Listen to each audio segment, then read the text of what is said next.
জ্বালা ক্ষমতার কেন্দ্র থেকে হঠাৎই রাজনৈতিক অনিশ্চয়তার অন্ধকারে সময়ের নির্মম বাস্তবতায় এখন দিশেহারা আওয়ামী লীগের প্রভাবশালী নেতা ও সাবেক মন্ত্রী ওবায়দুল কাদের। একসময় যিনি দলীয় রাজনীতির অন্যতম চালিকা শক্তি ছিলেন, আজ তিনি নিজেই নিজের ভবিষ্যৎ নিয়ে গভীর সংকটে। তাকে নিয়ে বিশেষ প্রতিবেদন প্রকাশ করেছে দেশের জাতীয় গণমাধ্যম দৈনিক আমার দেশ।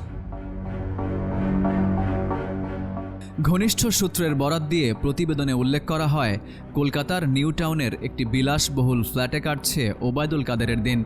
কিন্তু সেখানে নেই আগের সেই রাজনৈতিক আত্মবিশ্বাস বা মাঠ কাঁপানো কণ্ঠস্বর। তিনি এখন বাংলাদেশে ফিরতে মরিয়া হলেও ফেরার কোনো বাস্তব পথ দেখছেন না। তার মতে ভারত বা যুক্তরাষ্ট্রের মতো বড় শক্তিগুলোর উপর যে ভরসা করা হয়েছিল তা কার্যত ভ্রান্ত প্রমাণিত হয়েছে। সূত্র জানায়, কাদের স্পষ্টভাবে বলেছেন, ইউরোপ ও আমেরিকা এখন বৈশ্বিক বড় ইস্যু নিয়ে ব্যস্ত।